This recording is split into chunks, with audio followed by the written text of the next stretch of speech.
പിന്നെ ഒന്നും നോക്കാനില്ല, നമ്മൾ നേരെ വിടുകയാണ്. ഇതാരോ ഡ്രൈവിംഗ് സീറ്റിൽ? കീർത്തി ഓടിക്കാൻ പോകണം. കുഴപ്പമില്ല, ഒരു പ്രത്യേക റൂട്ട് എത്തുമ്പോൾ തരാന്ന് പറഞ്ഞിട്ടുണ്ട് നിതിൻ അല്ലേ? എന്ത് hi bro, sister, everyone, welcome to ഹംബ്ലളിയൻ. വീണ്ടും മനോഹരമായ ഒരു വീഡിയോയിലേക്ക് ഞാൻ സ്വാഗതം ചെയ്യുകയാണ്. ഈ വീഡിയോ മനോഹരമാവും തോന്നുന്നു പോകുന്തോറും. ഇന്ന് നമ്മൾ ഒരു യാത്രയിലാണ്, അതായത് ബാംഗ്ലൂർ തുടങ്ങി കൊച്ചി വരെ നെക്സോൺ EV നമ്മൾ ഇന്ന് പരീക്ഷിക്കാൻ പോവുകയാണ്. എൻ്റെ അല്ല, നെക്സോൺ EV ഉള്ള ഒരേ ഒരു കൂട്ടുകാരൻ മാത്രമേ എനിക്കുള്ളൂ, none other than Nithin Ramachandran. Ladies and gentleman, അങ്ങനെ എത്തിയിരിക്കുകയാണ്. ഒറ്റ മിനിറ്റ്, നിതിൻ ഇങ്ങോട്ട് ഓടിച്ചല്ലേ വന്നേ? എങ്ങനെ ഉണ്ടായിരുന്നു? ആണല്ലേ, ഓക്കെ. എത്ര പ്രാവശ്യം ചാർജ് ചെയ്യേണ്ടി വന്നു? 2 പ്രാവശ്യം ചെയ്യേണ്ടി വന്നുള്ളൂ. അടിപൊളിയായിരുന്നു അല്ലേ? യെസ്. അപ്പോൾ ബാക്ക് സീറ്റില് പെട്ടികളോടൊപ്പം ഇരിക്കുന്ന കുട്ടികളെ നമുക്ക് പരിചയപ്പെടാം. ആദ്യമായിട്ട് മൈഥിലി എന്ത് ചെയ്യുന്നു? ഇവയിൽ വർക്ക് ചെയ്യുന്നു, ഇവരെല്ലാരും കൂടെ. പിന്നെ വ്ളോഗ് എടുക്കാൻ പോകുന്നു എന്ന് പറയുമ്പോ കൂളിംഗ് ഗ്ലാസ് വെച്ച കീർത്തി ഇങ്ങനെയൊക്കെ ഇരുന്നാ മതിയാ? എത്തോ നമ്മളവിടെ വരെ? ഞെരുങ്ങുന്നുണ്ടോ? നടുക്കിരിക്കുന്ന ഈ ചക്രം എന്റെയാണ് കേട്ടോ. അത് നമ്മള് നിതിൻ എന്ന കീബോർഡായിട്ട് വന്നിട്ട് ഡിക്കി മൊത്തം ഫില്ലാക്കി കളഞ്ഞു. എന്നിട്ട് പാട്ട് പാടിയോ? അത് പാടിയതുമില്ല. കീബോർഡ് വെറുതെ ബാംഗ്ലൂർ ഒന്ന് കണ്ടുപോയി എന്നുള്ളതേ ഉള്ളൂ. അപ്പൊ നമ്മൾ മനോഹരമായ യാത്ര കിടിലൻ ഹൈവേ കൂടെ ബാംഗ്ലൂർ വിട്ട് നമ്മളിപ്പോ ഇലക്ട്രോണിക് സിറ്റി കഴിഞ്ഞല്ലേ? മൈഥിലിക്കാണ് ഇവിടുത്തെ വഴി എന്താ അറിയാമെന്ന് ഞങ്ങൾക്ക് പറഞ്ഞു തന്നോണ്ടിരിക്കുകയാണ്. ഇലക്ട്രോണിക് സിറ്റി കഴിഞ്ഞ് ഇത് ഏതാ സ്ഥലം മൈഥിലി? ഒസൂർ എത്തി നമ്മൾ. ചന്താപുര എത്തിയിട്ടേ ഉള്ളൂ. അപ്പോൾ ഇനി നമ്മൾ സേലം ലക്ഷ്യമാക്കിയാണ് പോയിക്കൊണ്ടിരിക്കുന്നത്. 3 മണിക്കൂറുണ്ട് കേട്ടോ.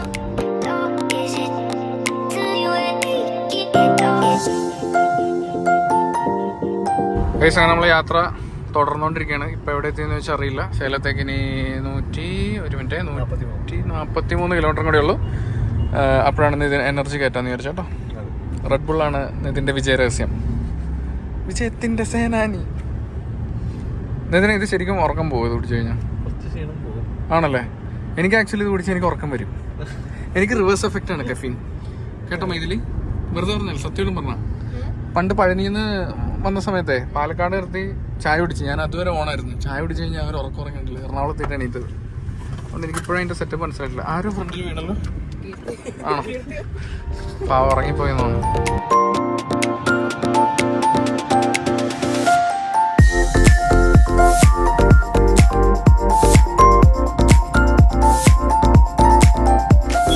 അങ്ങനെ നമ്മൾ ഓൺ ദ വേ ആനന്ദഭവൻ ഡിലൈറ്റിൽ നിർത്തിയിരിക്കുകയാണ്. നമ്മളിപ്പോൾ സേലം എത്തി കേട്ടോ. സേലത്ത് സ്പെഷ്യലി ഈ ഹോട്ടലിൽ നിർത്താനുള്ള ഒരു കാരണം എന്താണെന്ന് വെച്ചാൽ ഇവിടെയാണ് നമുക്ക് EV ചാർജിങ് സ്റ്റേഷൻ ഉള്ളത്. മൈഥിലി ക്ഷീണമൊന്നുമില്ലല്ലോ? ഓക്കെ. നിതിനെ സെറ്റപ്പ് ആക്കണ്ടേ? അപ്പോൾ നിതിനാണ് ഇതിൻ്റെ പരിപാടികളൊക്കെ. ഇവിടെ ആകെ ഒറ്റ ചാർജറേ ഉള്ളൂ അല്ലേ? ഇത് നമ്മൾ എത്ര നേരം വെക്കണം നിതിനിവിടെ? 1 മണിക്കൂർ. ഭക്ഷണം കഴിക്കുന്ന സമയം കൊണ്ട് സെറ്റാവും അല്ലേ? തുറക്കുക, കുത്തുക, അത്രേ ഉള്ളൂ. അത് കഴിഞ്ഞാൽ പിന്നെ നമുക്ക് അകത്തോട്ട് പോയി ഫുഡ് കഴിക്കാം. ഇവിടെ ചാർജിങ് തുടങ്ങിയിട്ടുണ്ട് കേട്ടോ. ഇപ്പോൾ 35% ഉണ്ട്. അപ്പോൾ അത് 100 ആവുന്നവരെ നമുക്ക് സമയമുണ്ട്. ഇപ്പോൾ സാവകാശം ഫുഡ് കഴിച്ചിട്ട് വന്നാൽ മതി. ഗൈസ്, അങ്ങനെ ഞങ്ങൾ വെജ് ഫുഡ് കഴിച്ച് സായുജ്യം പണയേണ്ടി വന്നു. തൈര് സാദം എനിക്ക് തീരെ പിടിക്കില്ല. ഇതിനെ വെജ് ഫുഡ് എനിക്ക് തീരെ പിടിക്കാത്തതുകൊണ്ട് ഞാൻ കുറച്ച് കഴിച്ചുള്ളൂ. 2 ചപ്പാത്തി കഴിച്ച് ഞാൻ അവസാനിപ്പിച്ചു. പക്ഷെ ഇവരെല്ലാവരും വെജിൻ്റെ ആൾക്കാരാണ് അല്ലേ? അതാണ് ഇഷ്ടം. ഇവിടെ കഴിക്കാൻ മാത്രമേ ഉള്ളൂ. ഇവിടെ പനീർ പറഞ്ഞത് പനീർ തന്നെ വന്നു. പക്ഷെ ഞങ്ങൾ മഷ്റൂം പറഞ്ഞത് ഗോപിയാണ് വന്നത്. പിന്നെ നമ്മൾ ഗോപി വെച്ച് അഡ്ജസ്റ്റ് ചെയ്തു. Let's continue. ചാർജ് ആയ വണ്ടി ആയിക്കൊണ്ടിരിക്കണമല്ലോ അല്ലേ? ഇത് ഫോണിൽ അറിയാട്ടോ. ഭയങ്കര ഡോൾബി സിസ്റ്റം ഒക്കെയാണ് ഇതിൻ്റെ. നോക്കിയേ എത്രയായി? 66%. അപ്പോൾ അത് കഴിഞ്ഞാൽ നമുക്ക് പോവാം. യെസ് ഗൈസ്, അങ്ങനെ നമ്മൾ തിരിച്ചെത്തിയപ്പോഴത്തേക്കും ചാർജിങ് ഈസ് ഫിനിഷ്ഡ് എന്ന് കാണിക്കുന്നുണ്ട്. 100% ആട്ടോ. പിന്നെ ഒന്നും നോക്കാനില്ല, നമ്മൾ നേരെ വിടുകയാണ്. ഇതാരോ ഡ്രൈവിംഗ് സീറ്റിൽ? കീർത്തി ഓടിക്കാൻ പോകണം. കുഴപ്പമില്ല, ഒരു പ്രത്യേക റൂട്ട് എത്തുമ്പോൾ തരാന്ന് പറഞ്ഞിട്ടുണ്ട് നിതിൻ അല്ലേ? എന്ത് ഇതിനെ സമാധാനിപ്പിച്ചിട്ട് കയറി വേഗം.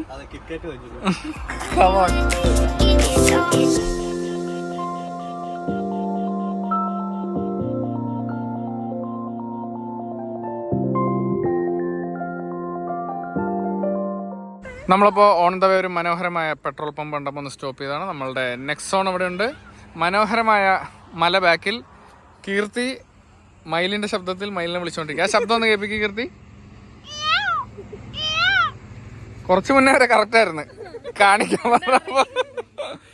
ബൈദ മയിൽ അവിടെ ദൂരം ഉണ്ട് കേട്ടോ. നോക്കിയേ, ആ നടന്നു പോകുന്ന മയിലാണേ, പക്ഷെ കണ്ടാ പറയില്ല.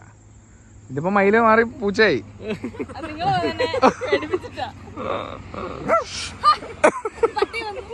മയിലിനെ പേടിപ്പിച്ച് ഓടിക്കാനുണ്ട്. അടിപൊളി. ഇത് എവിടെ സേലമല്ലല്ലോ? എവിടെ മതിൽ ഇത് കറക്റ്റ് അറിയില്ല. എന്തായാലും സേലത്തിന്റെയും ഈ റോഡിന്റെ ഇടയിലാന്ന് തോന്നുന്നു അല്ലേ, കോയമ്പത്തൂരിന്റെ ഒക്കെ ഇടയിലുള്ള സ്ഥലമാണ്. നല്ല റിസോർട്ട് ഇവിടെ, ഒന്നും പറയാനില്ല.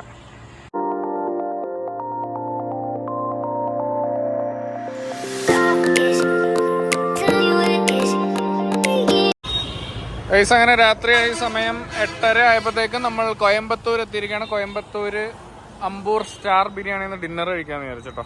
എന്നിട്ട് കണ്ടിന്യൂ ചെയ്യാന്ന് വിചാരിച്ചു. നല്ല വിശപ്പ് ഇവിടെ എത്തിയപ്പോഴത്തേക്കും.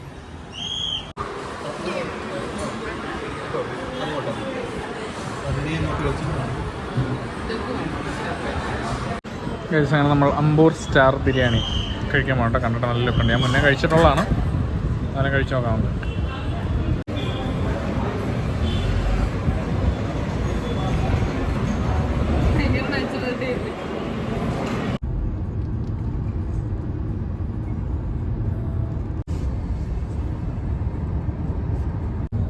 ഗൈസ്, അങ്ങനെ നമ്മളുടെ ബാംഗ്ലൂർ കൊച്ചി യാത്ര വിജയകരമായിട്ട് അവസാന ഘട്ടത്തിലേക്ക് എത്തി നിൽക്കുകയാണ്. നമ്മൾ മാറി മാറിയൊക്കെ ഓടിച്ച് പിറ്റേ ദിവസം നേരം വിളിക്കാറായപ്പോൾ എവിടെ എത്തി എന്ന് ചോദിച്ചാൽ അങ്കമാലി കഴിഞ്ഞ് മൂവ് ചെയ്തുകൊണ്ടിരിക്കുകയാണ്. ഇനി 23 കിലോമീറ്ററാണ് എടപ്പള്ളിയിലേക്ക്. അപ്പോൾ നെക്സോൺ EV ഇതിന്റെ മറ്റേ എത്ര കിലോമീറ്റർ റേഞ്ച് ഉള്ള വണ്ടി? അത് 300 കിലോമീറ്റർ അല്ലേ? എങ്ങനെ? റിയൽ വേൾഡ് 300 അല്ലെങ്കിൽ കമ്പനി പറയണത് 450 പറയണ്ട ഉണ്ടല്ലേ? ഓക്കെ, 450 പറയുന്ന റേഞ്ച് പറയുന്ന വണ്ടിയിൽ നമ്മൾ 2 പ്രാവശ്യമാണ് ചാർജ് ചെയ്യേണ്ടി വന്നത്. 2.5 എന്ന് വേണം കൂട്ടാ. ഇടയ്ക്ക് ഞങ്ങൾ ചെറുതായിട്ട് ചെയ്തായിരുന്നു. എന്തായാലും യാത്ര ഭയങ്കര അടിപൊളിയായിരുന്നു കേട്ടോ. എനിക്ക് ഭയങ്കര ഇഷ്ടമായി. നിതിനോ? അടിപൊളിയായിരുന്നു അല്ലേ? ചോദിക്കുന്നതിന് മുന്നേ എനിക്കൊന്ന് പറഞ്ഞു തരായിരുന്നു. എല്ലാവർക്കും ഇഷ്ടമായി? സൂപ്പർ ആയിരുന്നല്ലേ? ഇതിലേക്ക് ഇഷ്ടമായ? എൻജോയ്. അപ്പൊ നമ്മളിന്ന് നേരെ വീട്ടിൽ പോയി കിടന്ന് ഉറങ്ങാൻ പോവാണ്. ലോറികളുടെ കളിയാണ് റോഡിൽ ഫുള്ള്. എന്ത് ചെയ്യണമെന്ന് അവർക്ക് തന്നെ അറിയില്ല. അപ്പൊ നമുക്കിനി പോവാം. Save rain, use brain, save rain, എന്തൊക്കെയാണ് ഇത് ചെയ്യണം?